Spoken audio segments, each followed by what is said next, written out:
Postpartum Depression by Graciela, Priscilla, and Alex. Today we are going to be talking about how we should be increasing the proportion of women who get screened for postpartum depression. We are going to be mentioning the influencing factors, signs and symptoms, risk factors, statistics, and resources that can be able to help. Postpartum depression is a mental and emotional health condition that affects many women after childbirth. It has many different forms and symptoms, and it affects women in different ways. This makes it hard to attribute this condition to one specific cause. People believe postpartum depression has many influencing factors. Today, I will be talking about those factors. The risk factors are broken down into emotional, environmental, and physical. Others are caused by a combination of the factors listed above. Women with relatives who have suffered from postpartum depression have an increased risk of having it as well. Individuals with a history of mood disorders such as anxiety, depression, or more significant disorders such as schizophrenia and bipolar disorder are 30 to 35% more likely to suffer from postpartum depression in their lifetime, according to postpartum.org. Recent studies have also shown that there is a possible genetic factor for developing the condition. According to Johns Hopkins researchers, there are two different genetic alterations that, when present during pregnancy, that may predict whether or not a woman will develop postpartum depression. Women who experience postpartum depression in previous pregnancies are more likely to suffer from the condition in subsequent pregnancies. Some environmental influencing factors include where the woman suffering from postpartum depression resides. A recent study found that women who reside in cities and urban areas have a much higher chance of having postpartum depression. This is believed to be due to the fact that women residing in cities have less social support. This study focused on 6,126 moms living in the metropolitan cities, rural areas, and suburbs. Women living in cities had a 9.2% chance of being diagnosed with postpartum depression, as opposed to women who lived in rural areas who had a 6.1% chance, and women who living in suburbs had a 5.3% chance of being diagnosed with the condition. The study revealed that there were many more instances of postpartum depression in women who lived in cities. Women who lack the support of a partner, family members, or friends during pregnancy may be more likely to experience symptoms. Additionally, women in abusive domestic situations are at a much higher risk to developing depression during pregnancy. Women who face more emotional and mental stress before, during, and right after pregnancy are at greater risk for developing postpartum depression. Possible stressors include job loss, end of a relationship, and financial stress. New responsibilities and no time for themselves or social activities can also contribute. There are also a variety of other possible risk factors that play a role in whether or not a woman will develop this condition. These include having an unplanned and unwanted pregnancy, being under the age of 20, current substance abuse such as drugs or alcohol, stopping taking medications during pregnancy, and being single without a partner or co-parent. To conclude, there are many possible influencing factors as well as a combination of them as well. The birth of a baby can trigger a jumble of powerful emotions from excitement and joy to fear and anxiety, but it can also result in something that you may not expect: depression. Any new mom can experience postpartum depression, and it can develop after the birth of any child, not just the first.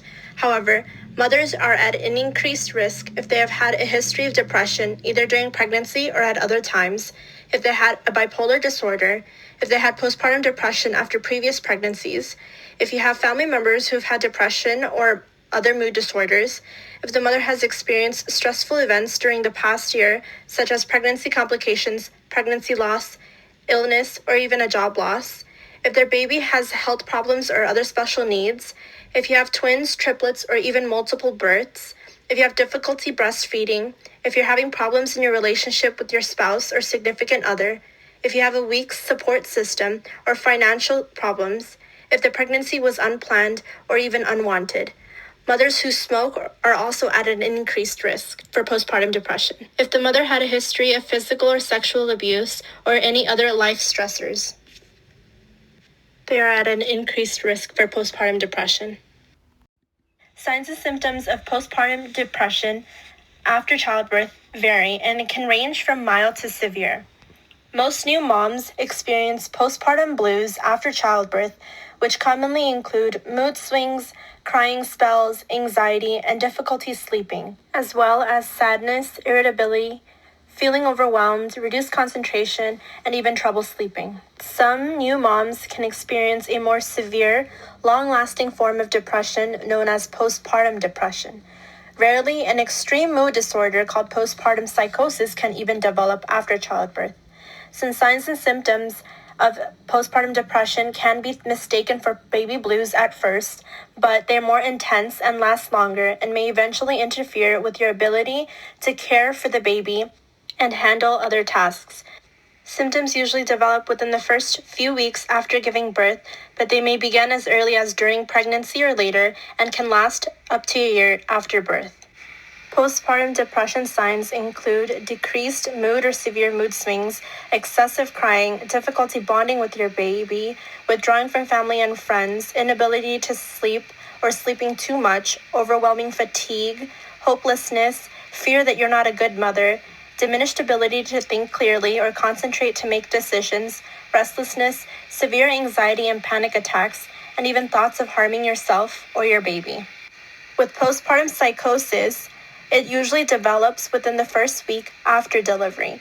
The signs and symptoms are severe and can include confusion, disorientation, obsessive thoughts about your baby, hallucinations and delusions, sleep disturbances, excessive energy and agitation, paranoia, and even attempts to harm yourself or your baby.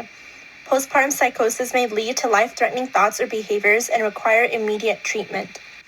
New fathers can also experience postpartum depression. They may feel sad or fatigued, be overwhelmed, experience anxiety, or even have changes in their usual eating and sleeping patterns, which are the same symptoms that mothers also go through. Fathers who are young, have a history of depression, experience relationship problems, or are struggling financially are at most risk for postpartum depression. Postpartum depression in fathers, sometimes also called paternal postpartum depression, can have the same negative effects on their partner's relationship and child development as it does in mothers. Today, I am going to be talking about statistics of postpartum depression, which can take in many forms and can be undiagnosed for long periods of time. Generally, postpartum depression rates are unknown, but there are agreed upon figures about postpartum depression annually. In the United States, 70% to 80% of women experience some form of depression, like baby blues, and others will suffer from a more severe condition of postpartum depression. A recent study found that 1 out of 7 women will face depression within 1 year of giving birth, which can equate to almost 600,000 postpartum depression diagnoses. These numbers only include women that give live births. In addition, women who go through stillbirths or miscarry can also suffer from depression. When including all of them together, almost 900,000 women suffer from postpartum depression annually.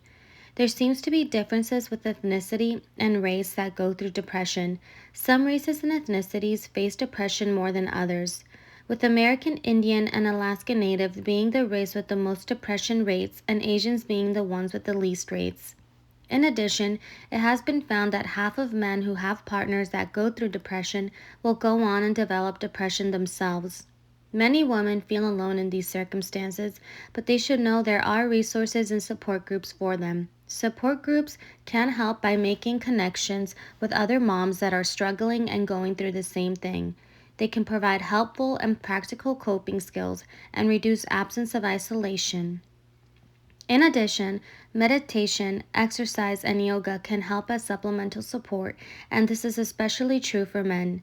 These resources can either be as individual basis, group basis, or couples. One of the first steps you can do is calling your healthcare provider and explaining to him or her your signs and symptoms and reaching out to resources like American College of Obstetricians and Gynecologists, Medline Plus, Pregnancy, Infancy, and Early Childhood Division, One Tough Job, and William James College. It is very important to mention all treatments, prescribed or not, with your healthcare provider.